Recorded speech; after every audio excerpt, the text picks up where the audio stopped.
especially mangoes, oranges, pineapples, apples, and grapes. Zero grazing dairy farming, fish farming, poultry for eggs, piggery, and homestead food crops for the home, such as cassava, bananas, etc. People who have listened to this message are doing well. There are those who have listened to our message. Waliwo abawuliriza obubaka bwaffe okuwabula kwaffe. I've told you of Mr. Nyakana of Rwengaju near Fort Portal, who is just using 1 acre and doing so well. You can go there and visit him if he agrees.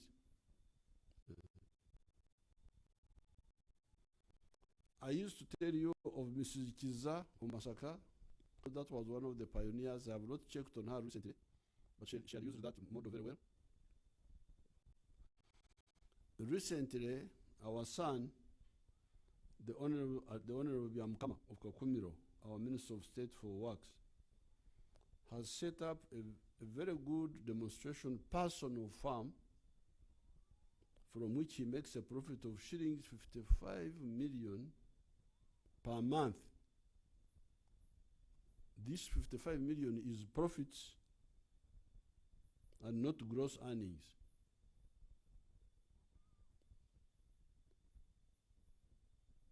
If you are making 55 million profit per month, this is shillings 660 million per year. That is Byamukama there.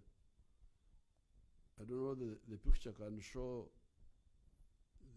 the chicken and the eggs. If you can, Ugandans know me. Please, can you show the chicken? Those are the eggs now.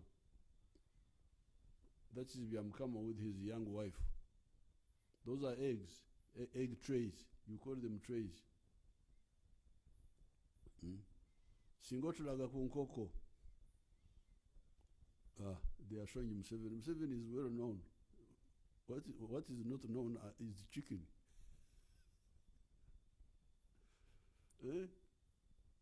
Enkoko teziriwo bas kale tuzuvudeko. The press unit can later on another occasion bring the details.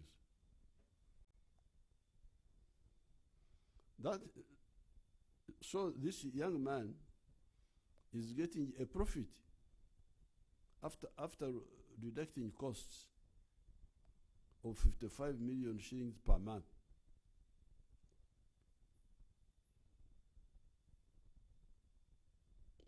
People are dying to be in parliament, to do what, to look for money in parliament. Parliament is not a place of money. Money is in the business.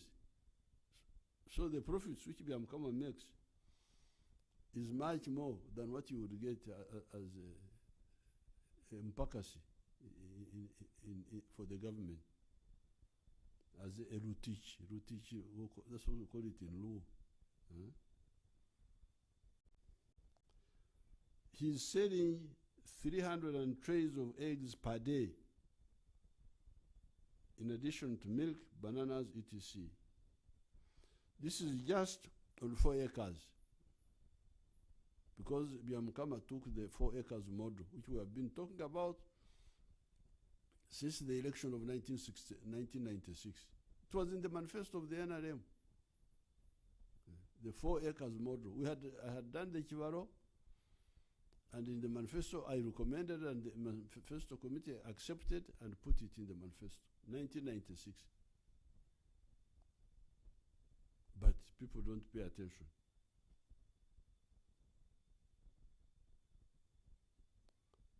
Now, these 302 trays of eggs per day, in addition to milk, bananas, etc.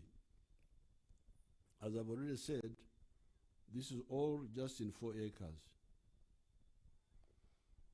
There are also very many coffee farmers in Masaka, Bundubujo, and other areas who have listened to our advice. The cattle corridor has become prosperous by the mere fact of change in enterprise selection. Those are emwanyi.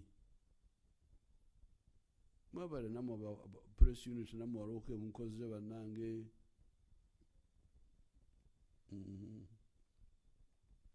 Aba press unit bambe nabo waroke bakoze bakubira mu ngala bali eyo.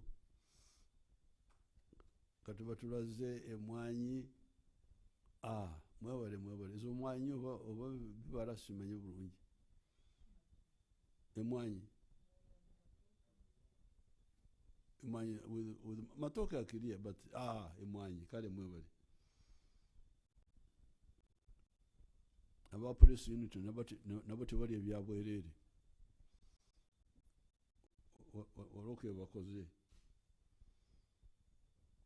The cattle corridor has become prosperous by the mere fact of change in enterprise selection from beef to dairy. Some elements of underutilization of the land that still persist notwithstanding. Abalalo abomulukola bagagawala wadde bakyali n'ebibulamu. They have not fully implemented our advice, but just by the mere change of enterprise from beef to dairy, bali bulungi bayinza kubalaga amanyumba gaabwe. They can show you the houses if they have captured them, this press unit.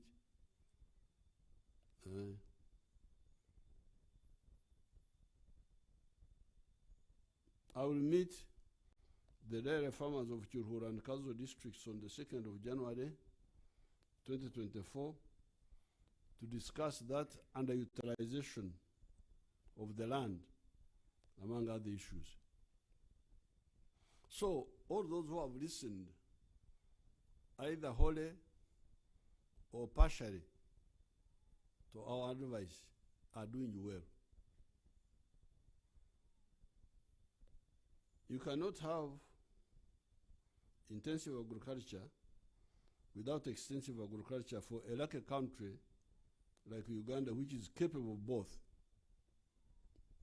Here I cannot recommend to you only intensive agriculture. No. We need both. Both intensive agriculture, okukola wafunda, eryo ddagala ly'abantu abettaka ettono. That is the medicine for the people with small pieces of land. But the people with big pieces of land can do both intensive and extensive. And indeed they must do both. They must do both. Why? This is because in order to support the dairy, the fish farming, the piggery, the poultry enterprises, you need animal feeds. Emere y'ebisoro, emere y'ente, emere y'enkoko, emere y'embizi, emere y'ebyennyanja. You need animal feeds. Where do the animal feeds come from? They come from maize. Who should produce maize and other additives like soya beans, etc.? I went to some place in northern Uganda and I found some people promoting soya beans. Then I asked him, I said, this soya bean you are poacher. This soya bean you are promoting for whom? Because me, I have got two medicines for the small people of 4 acres and less, and medicine for the big people. So people are not clear. Yes. ukukora n'amanyi n'amanyi how? Even if I work very hard, I can't lift this house, however hard I try. You work hard on a rational formula. You must have something rational on which you work hard, but you cannot have something irrational. You cannot have somebody of 2 acres and you give him a low value crop and you think akorena money and do what?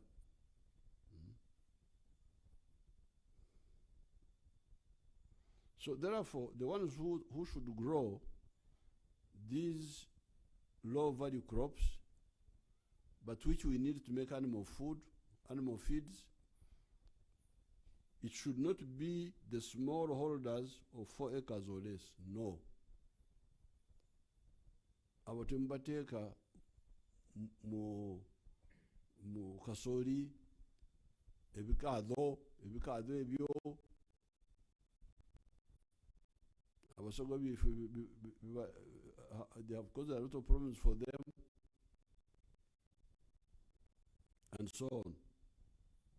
Why? It is because the earnings per acre are small.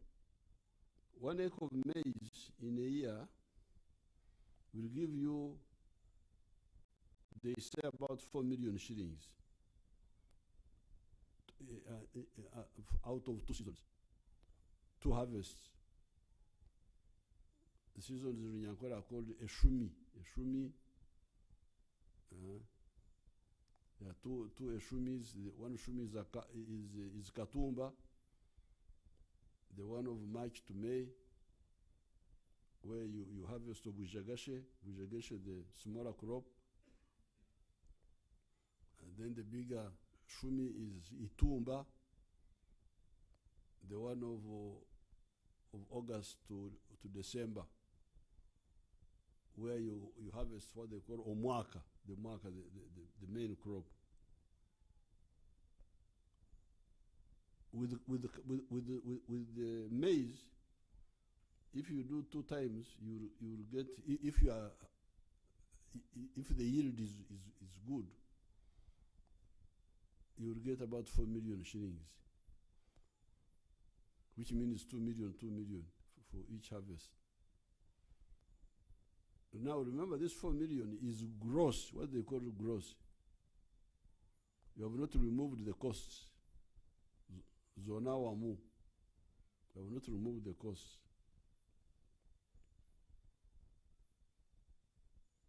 If you have got only 3 acres of 1 acre or 1 acre for commercial agriculture, how will that money get you out of poverty? 4 million, after you remove the costs, you remain like with 2.5 million. How will you get out of poverty? If you have got only 1 acre or 2 acres. And all those people have leaders, have relatives who are educated, leaders of all types, they are all there. So why can't they advise them? Or why can't they tell them, be polite and say, we hear a stupid man called Yoweri Museveni. He keeps talking about this issue. Listen to him. If you don't have time to advise them, tell them to listen to me. I am here, always talking. No modesty to say, listen to Museveni. Then you don't tell them anything useful yourself. Yet they are your relatives, they are your, I don't know what, they are your followers. What sort of leader are you? A leader unto darkness and death for those people. Like the Europeans described one of the leaders in the past.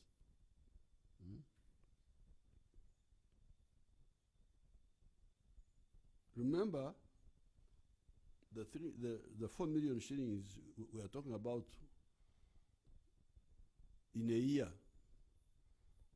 includes costs. It is gross income, not profits.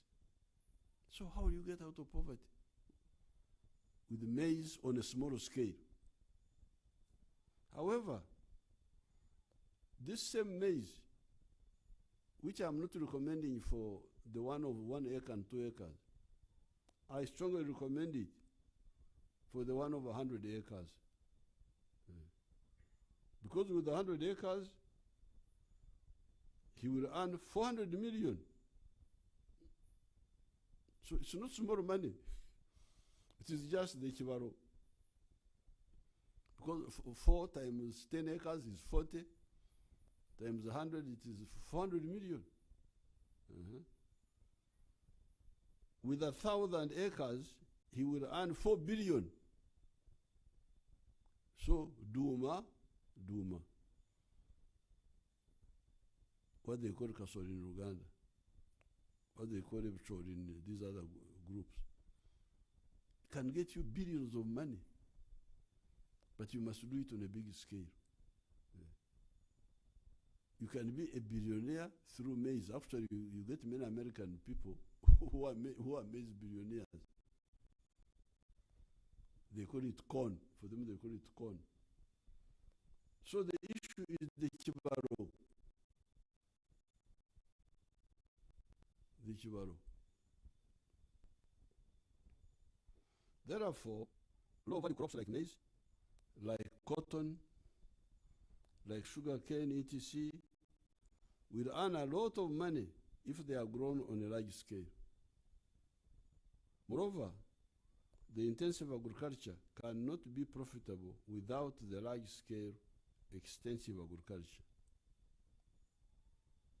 Mama Janet and myself get good money from the Ankole longhorn cattle at Kisozi because we rear them on a large scale.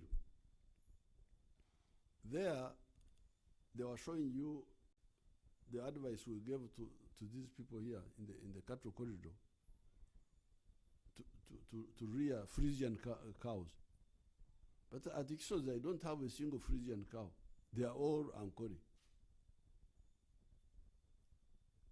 And Mama Janet and myself make very good money. Why? Because we are rearing those cows on a big scale. Low value on a small scale, but on a big scale, very good money.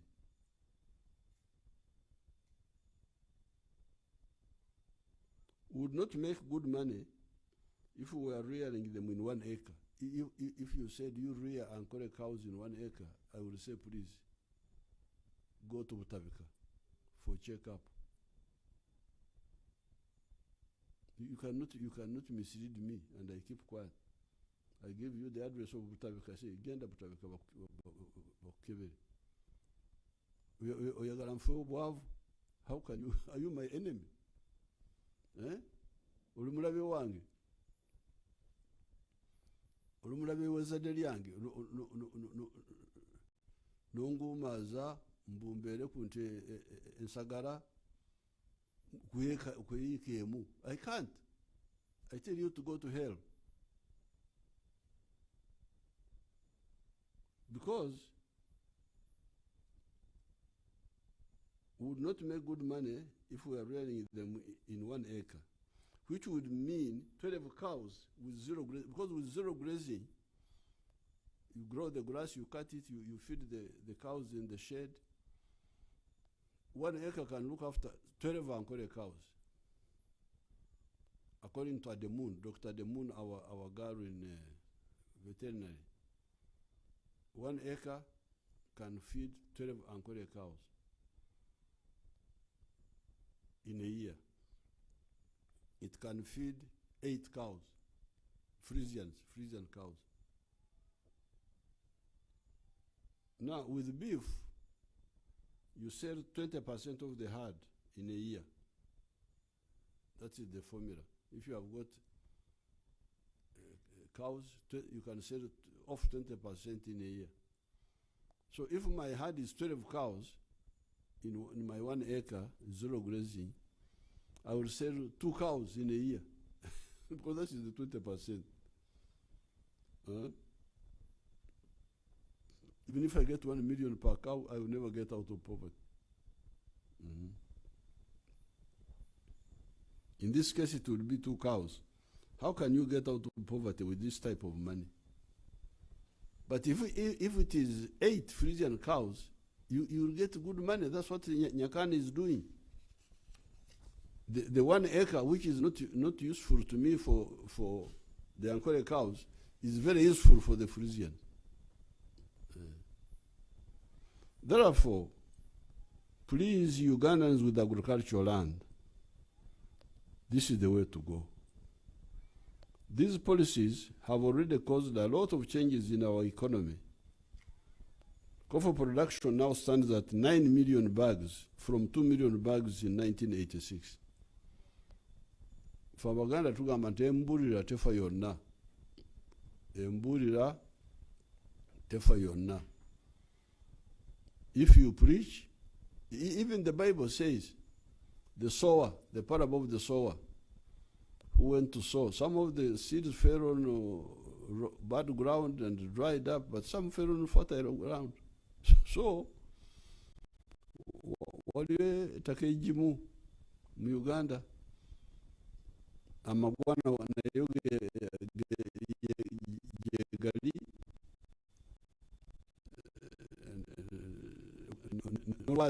olwazi ensigo ezimu zigwa ku lwazi, but some of the seeds fall on fertile ground.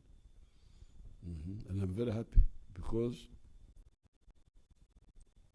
abawuliriza bo bagenda mu maaso.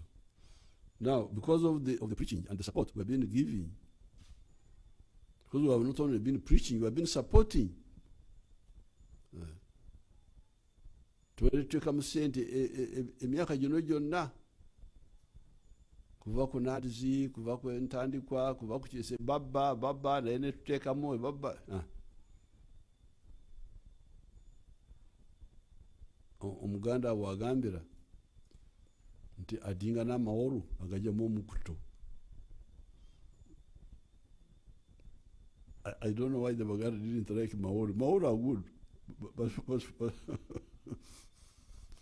but so for the Baganda they said that you are not supposed to be satisfied with the Maori. But they said adinga na Maori. If you eat the Maori, the cold food, repeatedly, you also get satisfied. So we will ogwembadeko okudiga na Maori emyaka gino gyonna. And then so because of the preaching and supporting, coffee production now stands at 9 million bags from 2 million bags in 1986. Milk production is now 5.2 billion liters from 200 million liters. This is 200 million liters, not 2 million. 200 million liters in 1986.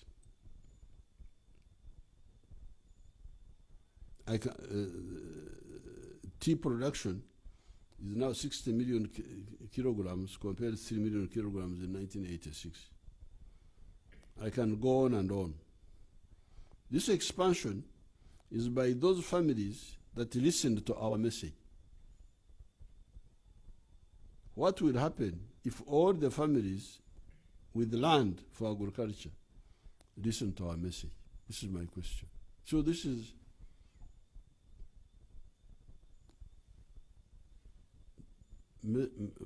point number one I want to give to you in this new year.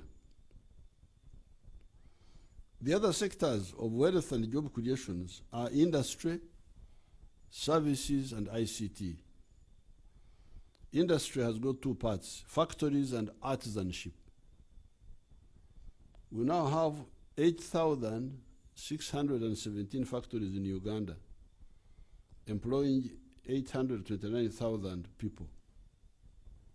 Those factories, you can see them all over the place.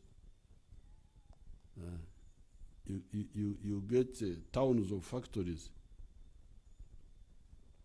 In the past, we had towns of shops. All the colonial shops were full of buduka. batunda wuzi, batunda omuzigo gw'etaala, vaseline biki. Naye NRM kati yaleeta amatawuni g'amakolero. You find the whole area full of makolero. Singa mbalaga n'amanve.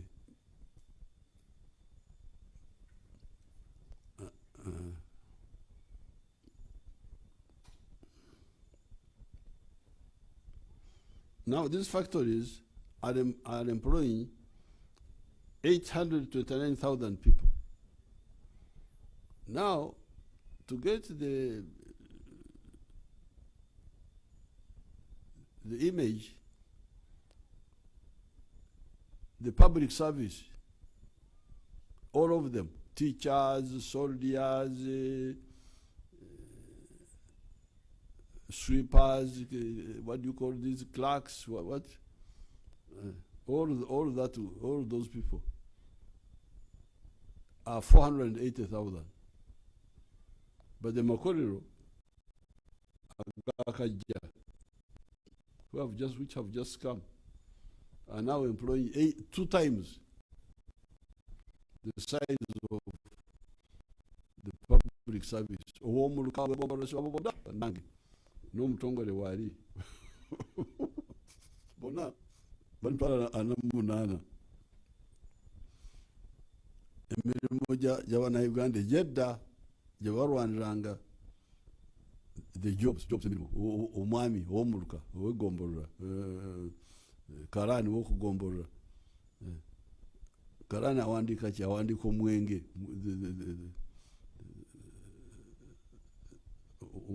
bani abasogoda omwenge. Now NRM yo yabaleetera emirimu emipya, 800,000 jobs from factories. Singa bana ba PP abamole ga PP balina factory nibo baragako to see how many people sitting working in the factory. Nabo bali awo nabo mbasabira ba PPU kubanga enkyalo naku lwakusaba aba PPU nabo mbasabireko. So these are the factories in Uganda. They're employing 829,000 people. Factories are flooding in. The only slowing factor has been the corruption of some parasites that have been asking for bribes to give the entrepreneurs land or licenses. The parasites have been disturbing our investors, delaying them. They want bribes, they want shares for which they don't pay, but we fight with them. Otherwise, the potential is huge. Additionally, we need to harmonize with our people working in the factories. Sometimes they are impatient for good salaries from the employers. We agree that our factory and other workers should get good salaries if the employers are getting good profits. Profits are influenced by the cost of production. How much does electricity cost? How about water, etc.? The government is working on this issue of lowering costs to make Uganda's products competitive in the domestic and export markets. These are the costs of electricity, water, transport, the cost of money borrowed from banks, etc. As we lower these costs to the rational and realistic levels, we'll be able to correctly deal with the issue of the salaries of workers. Otherwise, we are pushing for all-round industrialization, using our raw materials from agriculture, forestry, fisheries, minerals, etc. The NLM plan has always been to shift people from agriculture to industry and to services. those sectors' absorption capacity is much bigger than agriculture. Too many people in agriculture is part of the underdevelopment. If you want to know countries which are still backward, you see one of the characteristics is having a big percentage of people in agriculture rather than industrial services. If you go to the USA and you say how many people are in agriculture, only 2% of the population of 320 million people, only 2% are in agriculture. Where are the others? In industrial services. But here, they say they are all in agriculture. Mukorachi, what are you doing in agriculture? Is the seed planted by 10 people to be put in the ground by 10 people? What are you doing?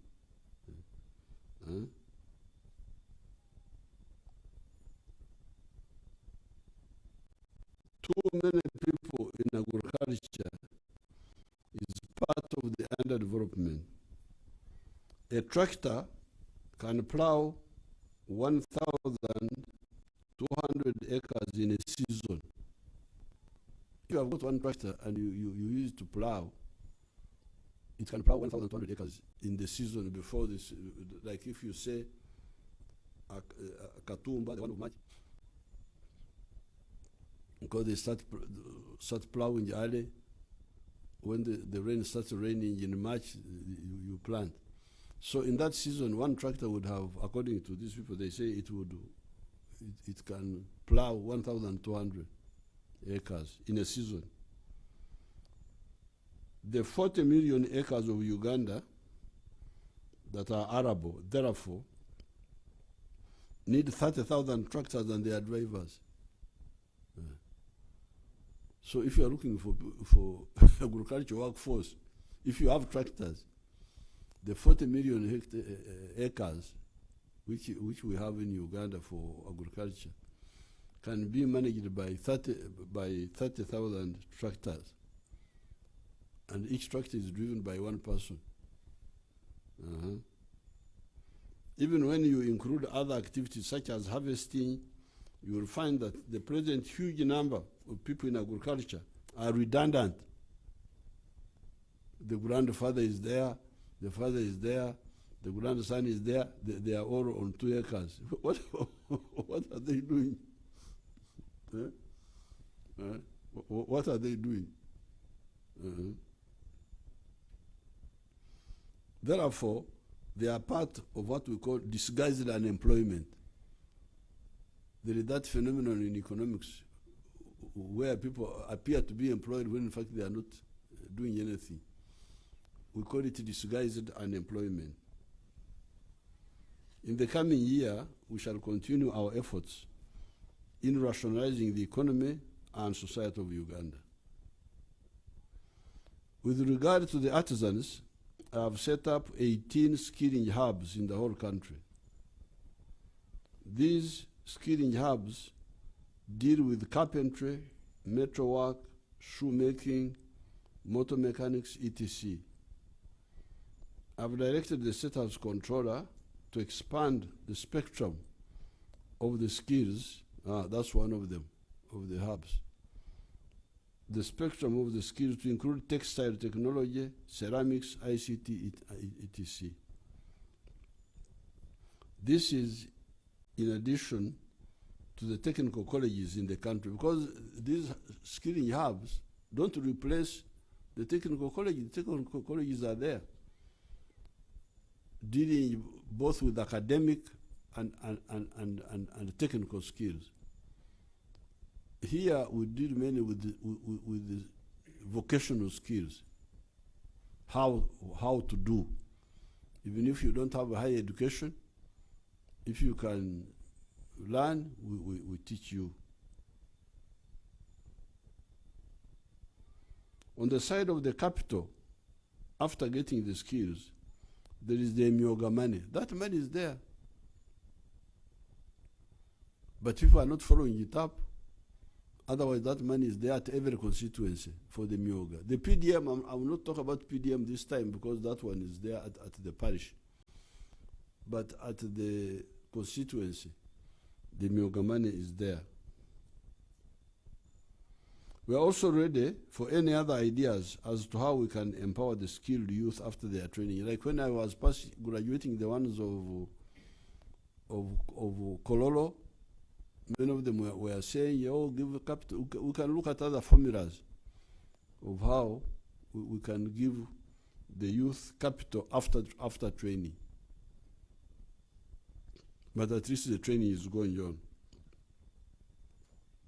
The third sector is services of Wereza, which means transport, hotels, tourism, professional services such as lawyers, doctors, engineers, preachers. Preachers are also a service provider. Service providers.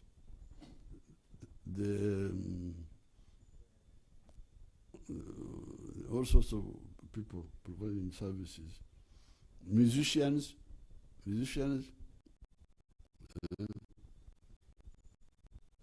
to protect their skill, their innovations. Otherwise, with the peace, this sector has been thriving. The ICT sector is a new sector, but many of the ICT graduates are being absorbed into this sector. It is now employing 2.3 million people, both direct and indirect. It will, however, grow more when our people implement BPO, business processing outsourcing, which means that you, for instance, set up a bookkeeping operations in Kampala, but you provide those services to companies in the USA or Canada and send the work over our internet and you are paid here. Uyinza kusinzira wano no balira abe Canada ebitabo byawe no sindikira byokoze okuyita mu internet yafe gye twabateekerawo and you are paid here. That's why they call it business processes outsourcing. Bali abebwere basaka obuweereza okuva eno ewaffe. In India, this sector is employing 10 million people and is earning $51 billion. $51 billion. You know how our Bazukuru speak those foreign languages very well. Our you know how the Wayin also speak those foreign languages. But the Bazukuru here, you can't even know that they are from here. You think they are from California or New York or the other one is I can't pronounce them. Oruzungu rwange rwa Chamati Boys, NAC, Native Anglican Church.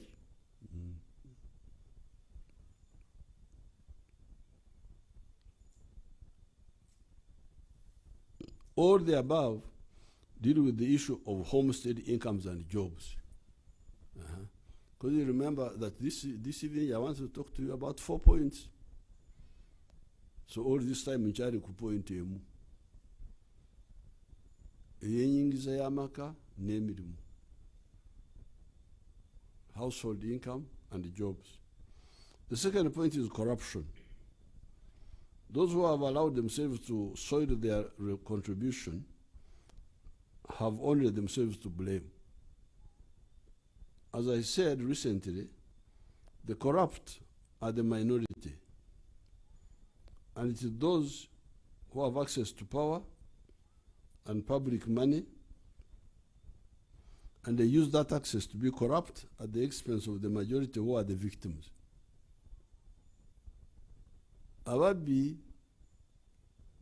abali b'enguzi the corrupt are very few people. Because there are people who have got power to do this, to do that, to do that. Government power. Mainly government power. You could also have corruption in the private sector. I think in the companies you can have corruption there. But the one we are targeting is the government one. For now. Somebody is misusing power to favor relatives, to do this, or to take bribes, or steal government money. How many in the population of 46 million, how many have the chance to have power and access public money? There are very few. But if you look at the victims, who are the victims? The big population. Because if you steal money for our hospital, we all suffer. If you steal money for our road, we all suffer. So the problem we're having is lack of mobilization of the victims to expose the corrupt. And it is easy because like when I made just 2 zonal tours, I went to Acholi, and the population, because the population are the victims, they told me so much information. And I've been acting on it. I went to Western Nile, again I got information, and I started acting on it, but not fully. But the information is there. I went to Masaka. I just covered only 3 zones. Then we got busy with other things. But this shows you that it is possible to isolate the corrupt and support because the victims are the majority. It is a question of the concerned people linking with the victims, and then you get the facts. And then we act against the corrupt.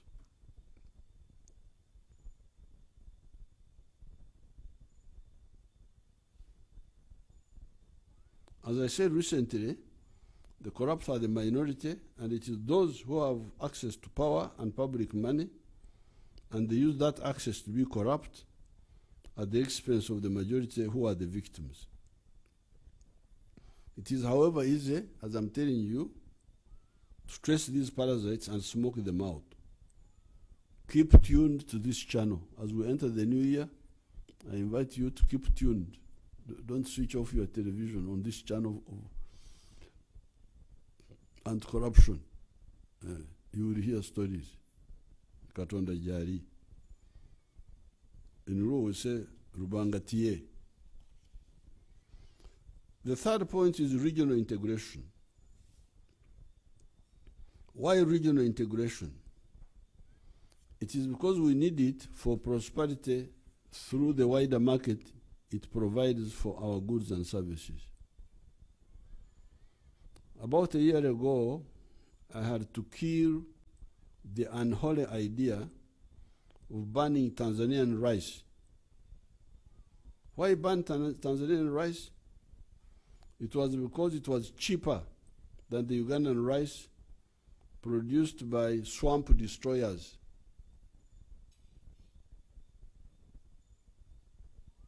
The proposal was that I commit 3 mistakes or even sins.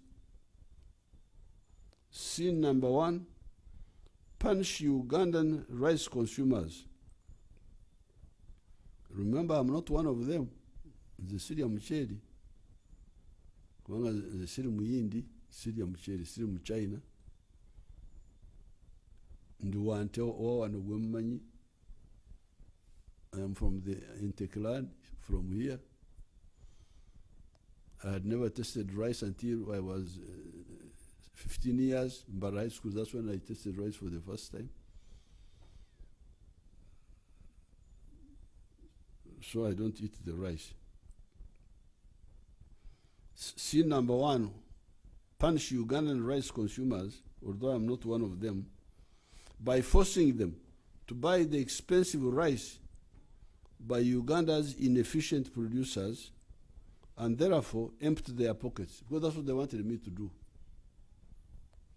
Ban the cheaper Tanzanian rice so that I force them to buy the expensive rice of Ugandan producers who are inefficient. Why don't you produce cheaper like the Tanzanians? Why should Tanzanian rice be cheaper with transport? Why should it be? Now, if I ban it, what does it mean? The Ugandans will now be forced to spend more money on rice when there was a cheaper one, which was blocked by government.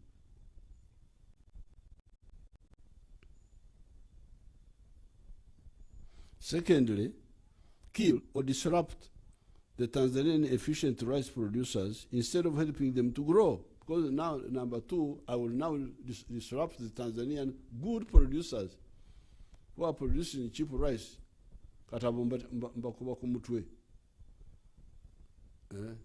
I disrupt those. Second sin. Thirdly, provoke Tanzania to ban our products going into Tanzanian market and therefore propel the suicidal practice of protectionism that has crippled many regions in the world. The NRM will not be part of those blind policies. Some of the Ugandan business people cite the non-tariff barriers practiced by other countries because they tell me other countries are doing it. Okay, if they are doing it, you shauri yao. If they are doing it, that's their mistake. Me, I will not be part of that. Letting down of the African people. Because like now, you see the issue of the rice. You want to hurt two people. The Ugandan consumer, who is lucky to buy in the same money 3 kilos of rice instead of buying one of Uganda. Now you force him to say, no, you must buy Uganda, you must buy Uganda rice. Buy Uganda rice. So the man would have saved money to do other things. But now he spends 3 times on rice compared to what he would have done if he had not interfered. Then on the other side, the Tanzanian who is coming up, growing cheap rice, now, that will also you are frustrating him. He may, if the market is not big enough, he may give up and withdraw. So, these are blind policies.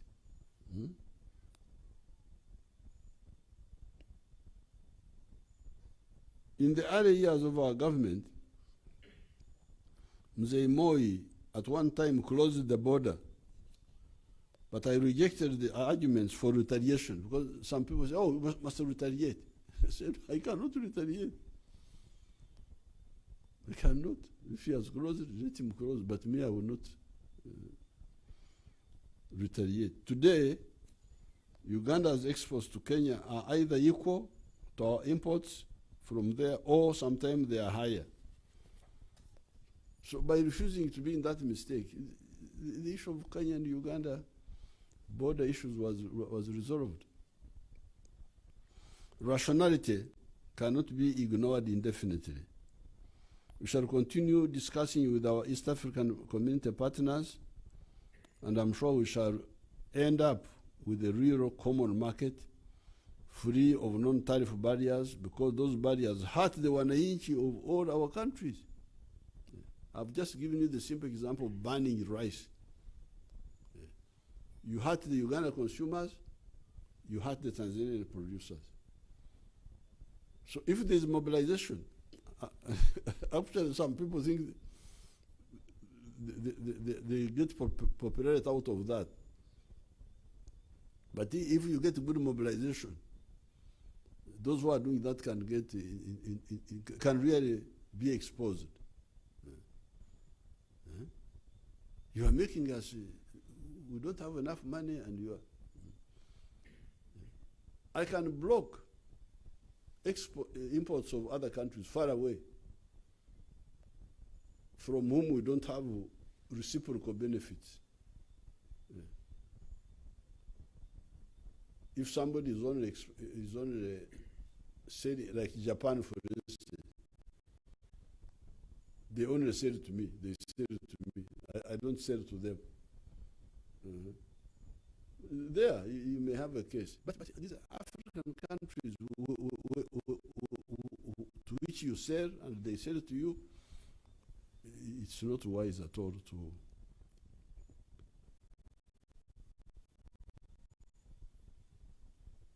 Those non-tariff barriers hurt the 1 inch of all our countries. The fourth and final point is again the terrorists from Congo. We are continuing to destroy those people in Congo using mainly air attacks because they are faster and can reach everywhere. In desperation, the terrorists have been trying to send squads into Uganda to kill unarmed civilians and plant bombs. They're able to do this because the border is unclosable. It is long and has got many crossing points, many of them in the bush.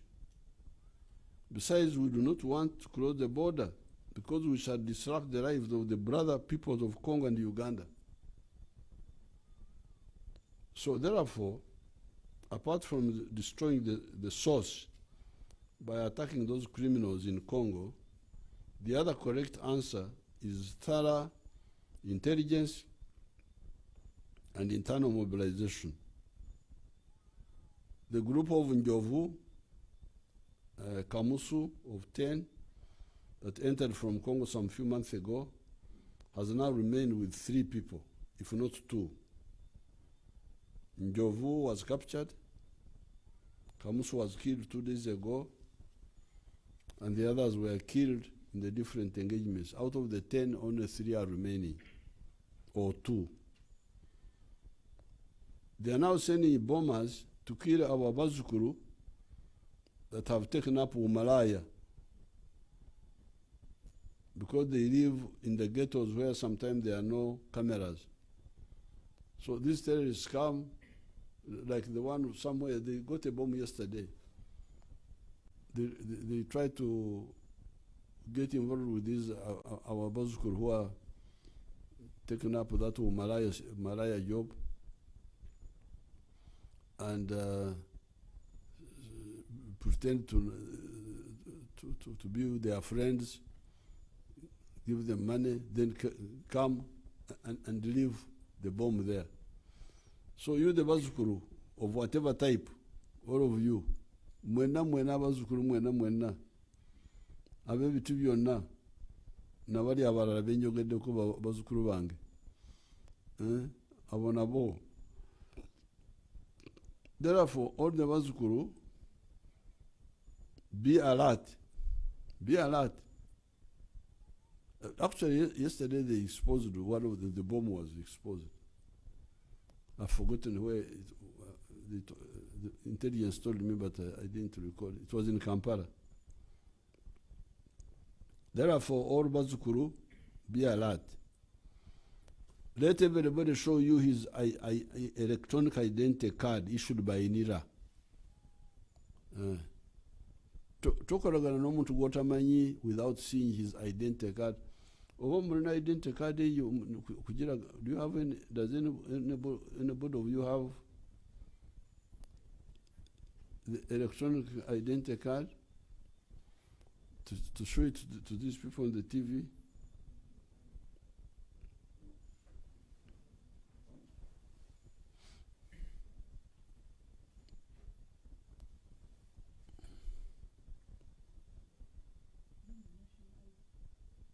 Any one of them.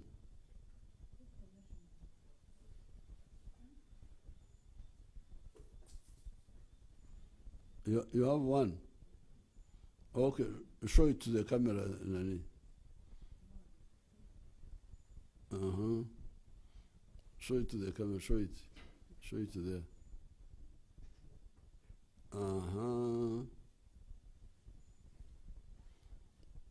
The other one, you have turned it upside down.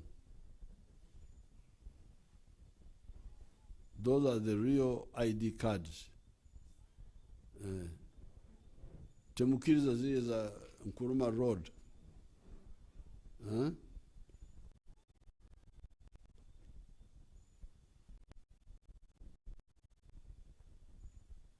But do not accept those printed at Nkuruma Road.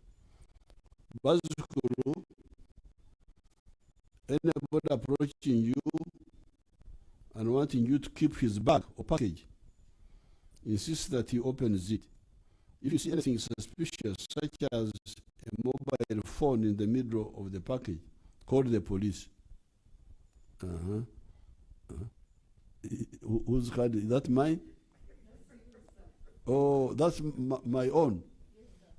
Where do you get it from? You had taken it before.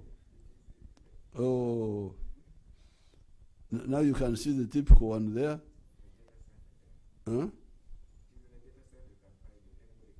Oh, okay. So you have seen my Barage Yangi. Show it. Those are the cards now. Omuntu atalina card ngeyo tokolagana naye.